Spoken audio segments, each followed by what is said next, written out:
When people talk about Need for Speed, the Nintendo DS is almost never part of that conversation. The focus is usually on the PS2 classics, the 360 era, or maybe the PSP entries if handhelds come up at all. But between 2005 and 2009, the Nintendo DS received 6 different Need for Speed games, all developed by multiple studios, and all trying fairly different approaches to cramming a high-speed racing franchise onto a dual-screen handheld with a D-pad. Some of them are surprisingly ambitious, some of them are genuinely quite bad, and one of them feels like the developers finally figured out what Need for Speed should look like on Nintendo hardware.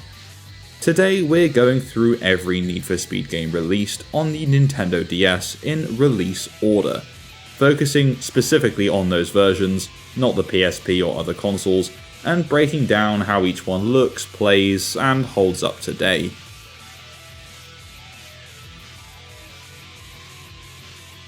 So without further ado, our DS journey starts in 2005 with Need for Speed Underground 2.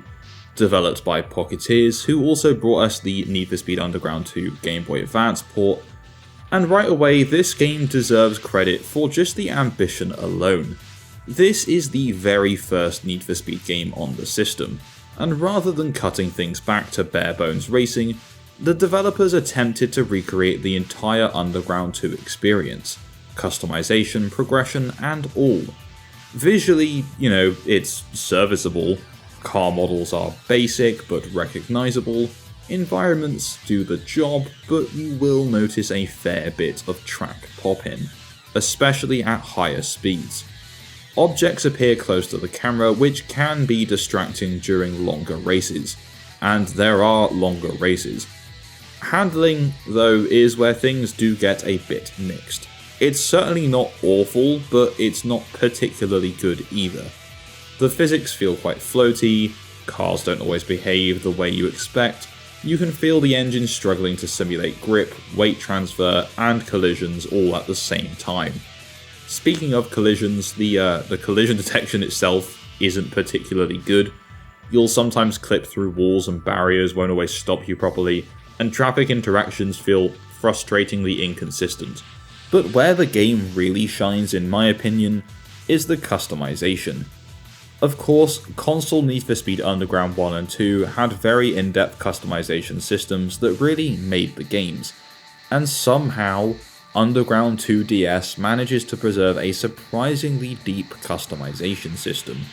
Visual mods, performance upgrades, and paint tools, it's all pretty good stuff. For a first attempt on the hardware, it's rough around the edges, yeah, sure, but it's also clearly trying. Now, in terms of critical response, the Underground 2 DS port would go on to get pretty mixed reviews. It currently holds a 65 out of 100 on Metacritic, which isn't the worst ever, but it's certainly not that good either. Critics praise the depth that the game went to for a handheld port, but also criticise the difficulty and the fact that there's a lot of graphical pop-in. But overall, I think this is a pretty decent handheld experience. According to VG charts, the game would go on to sell over 100,000 units, which wasn't bad considering Underground 2 actually launched the year before everywhere else, just the DS port came out in 2005. Now, speaking of 2005, that brings us nicely to our next entry. But before we talk about that entry, first of all, if you're new around here, then make sure you hit that subscribe button to stay up to date with all my racing game and DS game content. And if you want to support the channel any further, then please check out my Patreon using the link in the description below. Over on my Patreon, you can get access to cool goodies like early access to videos and your name in the credits of every upload. And all throughout January, there's even a discount available, which is in the pinned comment down below. Anyway, that's enough selling myself to you. Let's talk about arguably the worst Need for Speed game literally ever made. So, this is Need for Speed Most Wanted for the DS, releasing later in 2005 and developed by Sensory Sweep Studios. This, in my opinion, is where things definitely fall apart. This game is infamous for a reason. Visually, it's a massive downgrade from Underground 2, the car models lack detail, the environments are bland, and the overall presentation just feels rushed. Even for DS standards at the time, it's quite unimpressive. I actually did a full Worst Racing Games episode covering Need for Speed Most Wanted DS, so I'm not going to go on and on about it because I've already spent 15 minutes of an actual video talking about it. But the basic gist, guys, is it's really not good. The real issue with it is how it plays. Handling feels stiff and incredibly awkward, the races lack any sense of intensity, and the game basically completely fails to capture what made Most Wanted special on other platforms. That constant sense of tension from police chases and risk-reward gameplay. You know, what's not in this one? Police pursuits do exist, but they're stripped down to the point where they barely matter anyway. The AI behaviour is inconsistent, the collisions feel unpredictable, and the whole experience is just incredibly disconnected. There's no real excitement here, and that's the worst thing a Need for Speed game can possibly be. Boring. This isn't just a bad version, it's arguably the weakest Need for Speed game on the Nintendo DS, and one of the weakest entries in the franchise overall, ever, in history. If Underground 2 felt ambitious but somewhat flawed, Most Wanted DS feels like something that was pushed out just to hit a release window. But then again, this is EA, and I don't know what we expected from the developer of games such as Alvin and the Chipmunks and My Spanish Coach. Now, in terms of critical response for Most Wanted, as I'm sure you can imagine, they weren't particularly nice. The game holds a 45 out of 100 on Metacritic, making this one of the lowest reviewed games in the series. The game would go on to sell better than Underground 2 though, having shifted over 250,000 units in its lifetime. So I'm sorry to those 250,000 people that bought this game because you must have been so disappointed. Now moving on to 2006. Thankfully, this year gave us Need for Speed Carbon Own the City, and this game marked a massive turnaround. It was developed by Exient Entertainment, and it's the first DS Need for Speed that truly feels confident in itself. Visually, it's a pretty big step up, pop-in is largely gone, environments look more cohesive, and the car models, in my opinion, look pretty good. It's still obviously a DS game, but it's a good looking DS game. One of the biggest improvements is the sense of speed. This game feels unbelievably fast at times. The camera, the motion blur, and track design work together to sell speed in a way that the earlier DS titles just didn't. And I mean, this is a series called Need for Speed, so it's about time. Carbon DS also introduces team mechanics similar to the PSP version, so you can recruit teammates into your gang who assist during races, such as drafting you for speed boosts or tackling opponents. Though the system doesn't function quite as smoothly as it does on more powerful hardware. Most of the time they just crash into you. Customization remains solid, but one standout feature for me is the bottom screen dashboard. The DS's second screen becomes a customizable car interior. Gauges, layouts, visual flair, and it's a genuinely clever use of the hardware. The soundtrack is strong, the story is absolutely ridiculous in that mid-2000s Need for Speed way, and overall the game just oozes personality and charm.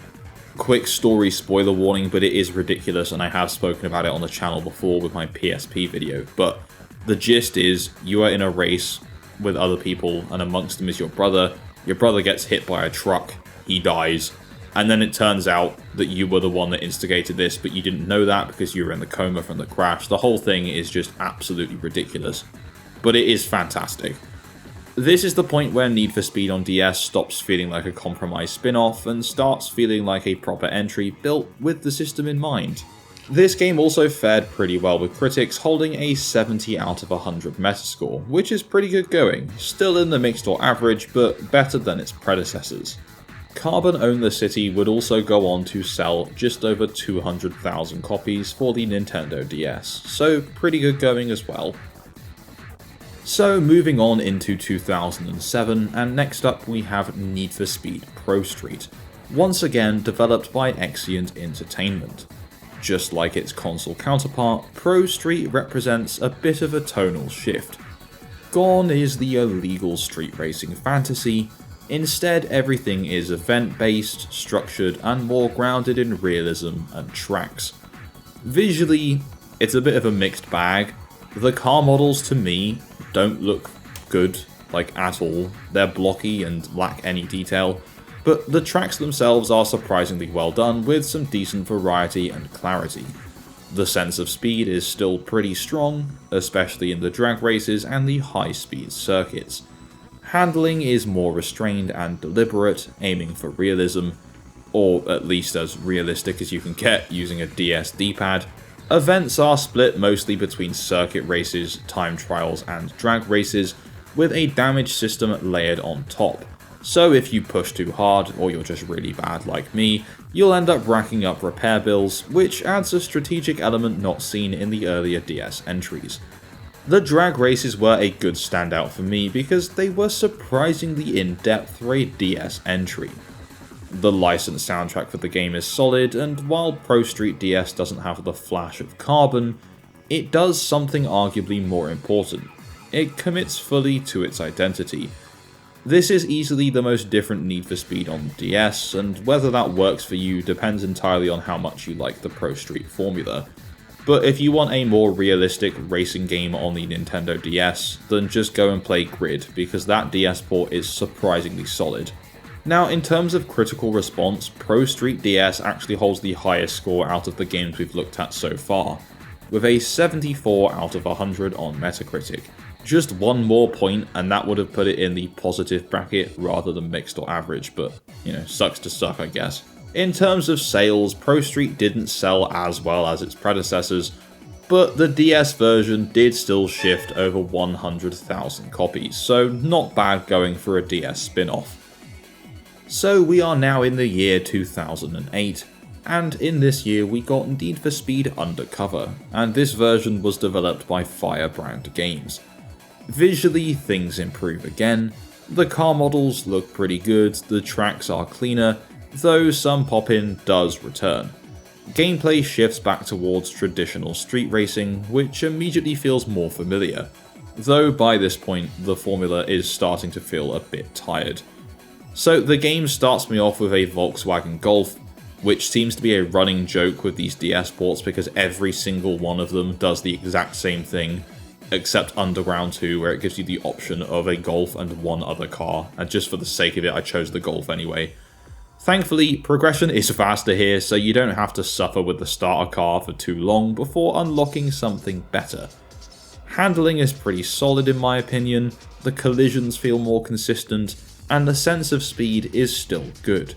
But there's just not very much that stands out. Undercover DS isn't bad, it's not broken, it's not offensive, just to me it's forgettable. It feels like a very safe middle-of-the-road entry that exists purely because it had to, not because there was a good idea there. The developer of Undercover DS was Firebrand Games, as I mentioned, and they were pretty damn good at putting racing games on the DS. They gave us Race Driver, Create and Race, Ferrari Challenge, Grid, Trackmania DS, and all of them were both impressive ports of console versions, or just surprisingly good handheld races. Now, in terms of critical response, Need for Speed Undercover across the board is one of the lower reviewing games in the series, but the DS version specifically holds a 59 out of 100 on Metacritic, which incredibly is actually the same as the console version on PS3, so there we go. At least they were consistent, I guess. The game would also go on to sell pretty well with just shy of 250,000 copies sold. Again, all these stats are from VG charts. Anyway, Firebrand Games would get one more chance to develop a Need for Speed game for the Nintendo DS, which brings us nicely into the next year. So the year is 2009, and we finally get Need for Speed Nitro. This is the only Need for Speed game designed specifically for Nintendo hardware, being released exclusively on the Nintendo DS and also the Nintendo Wii. From the moment I booted this game up, I could tell this one was a bit different. The visuals are super bright, they're colourful, and they're somewhat stylized, leaning hard into an arcade aesthetic that fits the DS perfectly. Cars are a bit cartoony, environments pop with colour, and everything just feels super energetic. Handling is extremely arcade focused, drifting is exaggerated, the physics are loose, and realism is basically thrown out the window entirely. And honestly, it works. The game can get overwhelming, there can be a lot happening on screen, and the frame rate does dip, but the sheer chaos to me is part of the appeal. There's also this weird thing in the races where you drive through these rings and it paints the city or buildings you're driving through or around the colour of your car with your logo, and I don't know why that's there, but it's kinda cool. The tracks are varied, the soundtrack is excellent, and the moment Bonkers by Dizzy Rascal hits the menu, you know exactly what kind of game you're in for. I recently picked up the Nintendo Wii version of this game as well, with the intention of giving Need for Speed Nitro its own dedicated video, so apologies if I'm being a little bit light on this one, but it's because I'm saving myself for the full experience.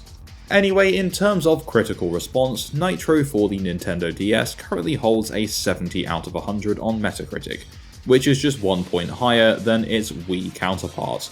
Need for Speed Nitro would go on to be the best-selling Need for Speed game for the system, most likely because it was strongly pushed as the DS exclusive one. So this one would go on to sell just shy of 400,000 units, which is pretty good going. It is important to note that Nitro would go on to receive an expansion the following year, or should I say an expanded re-release the following year for the DSi store called Need for Speed Nitro X. It's the same game with just some additional content. So looking back, the Nintendo DS Need for Speed lineup is messy, it's inconsistent, but it's actually quite fascinating. There's ambition, failure, recovery, experimentation, and finally some confidence. Some of these games are rough, some of them are genuinely quite good, and one of them feels like a blueprint for how handheld NFS should have evolved. Let me know which ones you've played or which ones surprised you most. Just share your thoughts on these ports in the comments down below. If you enjoyed this video, please don't forget to leave a like, and if you haven't done so already, subscribe and tap that bell for notifications to stay up to date with my future uploads. A massive shout out to my Patreon subscribers for the continued support, and all I really have left to say is thanks and bye bye.